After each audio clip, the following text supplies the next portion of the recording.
আজ 22/4/2025 পাবনা সার্কিট হাউসে জাতীয়তাবাদী মুক্তিযোদ্ধা দলের আলোচনা ও মত বিনিময় সভা অনুষ্ঠিত হয়।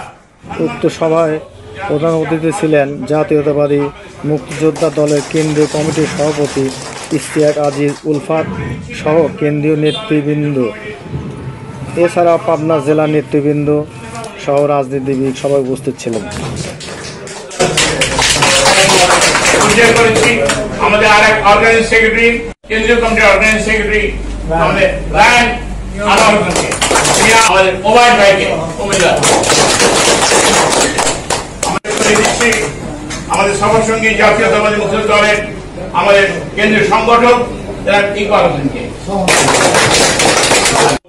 সম্পাদক তাকে আমরা অর্থমন্ত্রী বলি,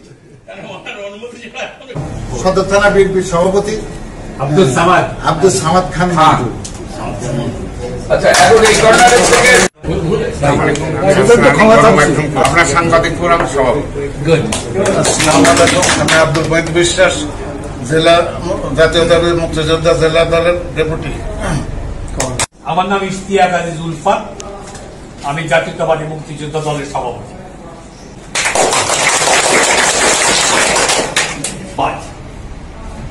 আমি মেজর জিয়া বলছি। হ্যাঁ, আমি দেশের স্বাধীনতা ঘোষণা করছি। যুদ্ধ হবে, যুদ্ধ হবে কালুঘাট থেকে, যুদ্ধ হবে এবং প্রতিটা অকুপেশন ফোর্সেস এখান থেকে বিতাড়িত না হওয়া পর্যন্ত, আমাদের স্বাধীন হওয়া না পর্যন্ত এই যুদ্ধ চলবে। এই একটা ঠিকানা পেলাম আপনারা। আপনারা কে কে শুনছিলেন সেদিনকার? সবাই শুনেছি, সবাই শুনছে। থেকে 12 কোটি টাকা সম্পত্তি মুক্তিযোদ্ধা কল্যাণ ট্রাস্টের আছে।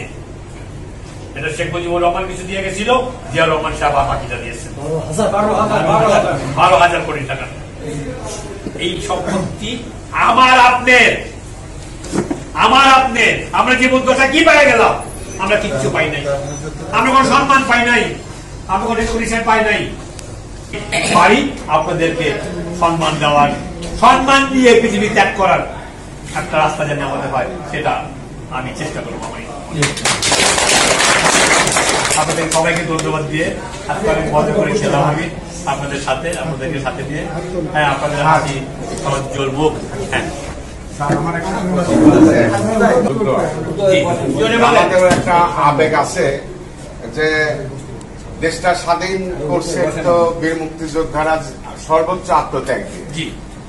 নতুন প্রজন্মের এইটি আশা ছিল যে এই মুক্তিযোদ্ধারাই হচ্ছে দেশের চালিকা শক্তি হবে এবং নতুন প্রজন্মকে তারা গড়ে তুলবে এবং মুক্তিযোদ্ধারাই এই দেশটা গড়বে। কিন্তু মুক্তিযোদ্ধাদের এই দেশটা গড়ার সুযোগ না দিয়ে তাদের দেশদ্রোহী বানানো হয়েছে। আমরা যেটা ইতিহাসে এই যে 53 বছরের যে হিসাব নিকাশ আমরা পাচ্ছি, এখন এটি আমরা পাচ্ছি।